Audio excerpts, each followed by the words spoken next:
So we've been getting this office really early in the morning recently. Traditionally what we would do is get up this time, 5:30, go to the gym, and then I would walk my dogs and whatever. It just turned out to be a bit of a ball ache doing so. The mornings ended up being a bit too rushed. So we come into the office really early. But we come into the office again really early today on a Saturday for 2 reasons. Our best mate Tom is launching his own sort of online coaching business and is doing a series of in-person events to try and build community. The first one of those is this morning, which is going to be basically first time I've seen it done anyway, like Dagestani style, Chechen style, Russian, Soviet Union style, like strength and conditioning done in the park with like partner drills. It's going to be good. Load of blokes getting together. That's in about an hour and a half. But right at this moment in time, we are looking for a new funnel building solution for our clients because the go high level is just not good enough.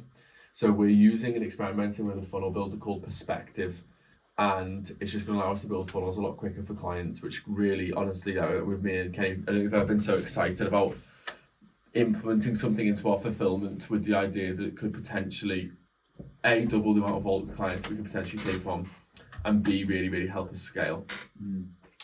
Then later on this afternoon is our Christmas dinner. Well, no, our work's Christmas do. I've never been to a fucking Christmas dinner before in my life. I've never attended one, a Christmas do, a work's Christmas do.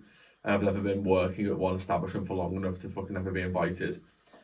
And now I'm hosting one, which is really interesting. We're going to some really nice places in Chester, I believe. We haven't booked it. Our client success manager, Matthew, has booked it. So yeah, it'll be good. It's going to be a good day, full day, lots going on. It's going to be good. Yeah, can I get 2 pancakes and sausages, please? Yeah. Do you want an Americano? Yeah, good. And then 2 Americanos as well. Anything else? No, that's everything, thanks. Thank you. When I was 21, I was obviously working a summer job. I just come out of university, did a history degree, which felt relatively benign and useless at the time because it didn't lead into anything else. And I was working as a groundsman on a large wedding site. And then the time of year came where there was loads of weddings on and they needed me to actually go and help in the weddings. So I was basically just some dickhead Joey point and fucking go and do that thing over there at wedding venues. And it proper knocked my self-confidence doing it. Well, it didn't because I didn't really care. But I remember I was stood at a wedding, and this wedding was actually people that I knew, right? And what it did was it reflected back to me, like, I'm not really in a position that I'm quite happy with here. Yes, it was a summer job, but I still hated it. And the toilet had overflown or something like that in the wedding venue. And the manager came out and said to me, hey, Hal, go in and clean that toilet. And I just told him to fuck off. And he was like, you couldn't believe it. I went, mate, fuck off. I said, I'm not doing that. I said, I'm not doing that. I said, here's what I'm going to do. I'm going to work the rest of my shift. I'm going to give you keys back. I'm going to fuck off, right? And then at the end of the wedding, some girl came over to me and was like, I want you to wrap up this food for me. I told her to fuck off as well. And it was her wedding. So I walked off site, right? And then I started making content, and within a few months I was making $5,000 a month. And I'm only telling you this because if you're in a position that you don't want to be in, like me and Kenny have both been in so many times in positions that we haven't want to be in, you can just start making content, you know? You can just start selling something. You can go and invest into a course, save a bit of money, buy a mentorship, you can get into dropshipping, e-commerce. You don't have to accept the situation that's been forced upon you. Because A, it hasn't been forced upon you, and B, you have options. So go and exercise your right to use them, and don't just stay in a position that makes you feel miserable or small, even if you are only young. Actually, especially if you're young.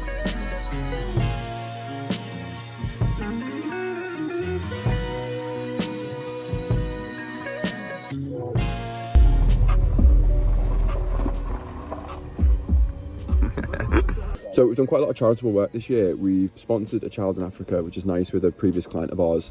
And we have been working with a charity called Tattoos and Tears, where we've been just sending our videographer to the the founder of the charity. Yeah, just allowing him to use our resources to try and get the mission out there, which is nice. So not that we're letting Taylor be a charity to Tom. Tom's paying, of course, but it's nice to be able to provide our resources and our teachings and whatnot to help other people around us succeed in their mission and what they're doing. So here's Taylor now filming with Tom and the lads. Taylor, hold on.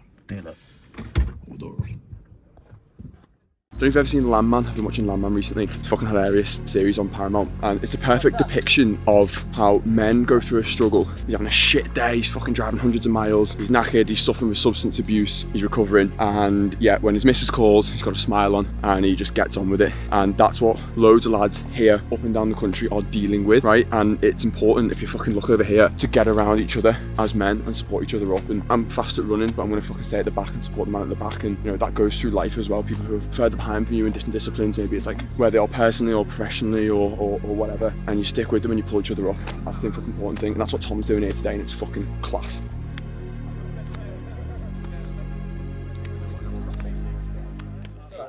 Yeah, we're getting leathered. Oh, yeah. I don't know about that. His missus is driving, so we can get leathered. Yeah. Right, we're gonna go, well, see our missus, right? I'm going to see my missus. That's all I'm going to say. He's also going to do the same fucking thing. She's got plans about him. I'd like to work out. Really? Yeah, because that I'm going to save myself because we're doing Brian Alsbury at the moment and it's fucking tough. it is. Right, what time do you want to go? Like 11:30. I'm going for breakfast now, you see? Right, there you go. And then we're going to go to, where are we going for Christmas dinner? Chester? Our CSM, Client Success Manager Maddie, has booked everything for us, which is ace. How does this make you feel? This. Loads of men getting together doing this. I don't know yet. Why? I just don't know. You don't like it? I love working out and I love fucking getting in the mud and I love... Let me tell you why he's saying that.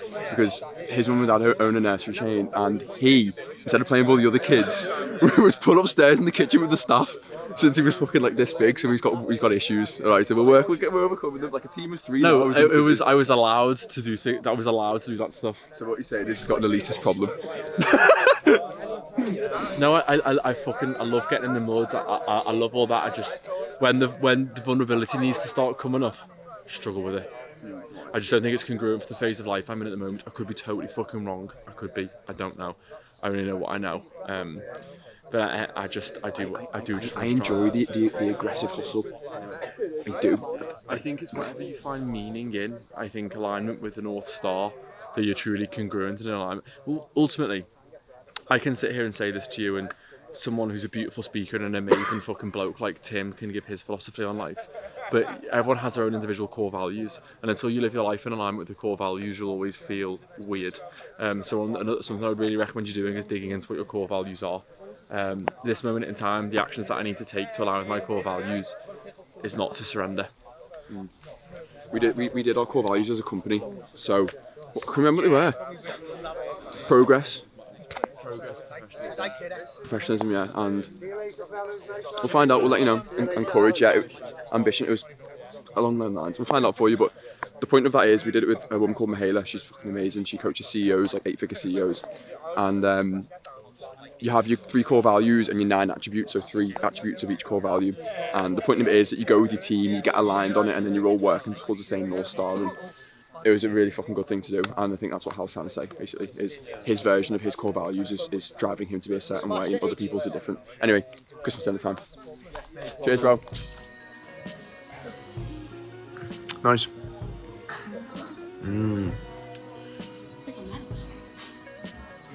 Yeah, eat that. Eat that. No. Eat that. But yeah, probably. Isn't that carrots? No, that's the eyes, isn't it? Uh-oh. Uh-oh.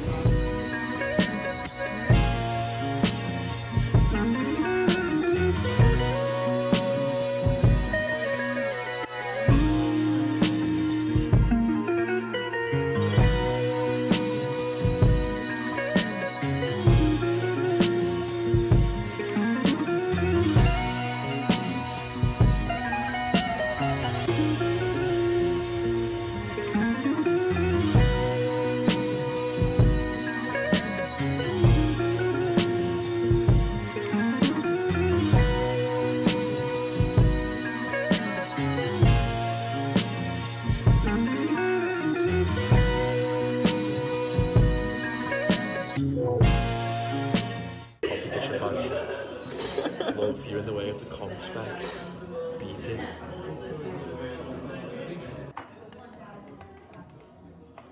Yeah,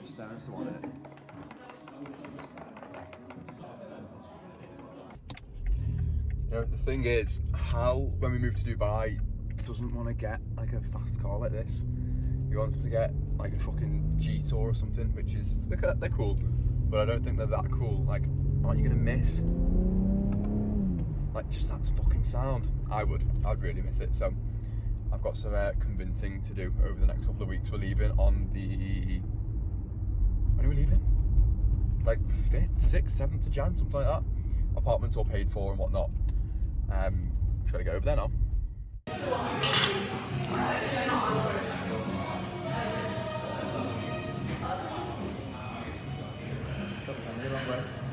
Was that about to sink it, was it? I know that. Gay. I know that. Gay. About to sink it. So what?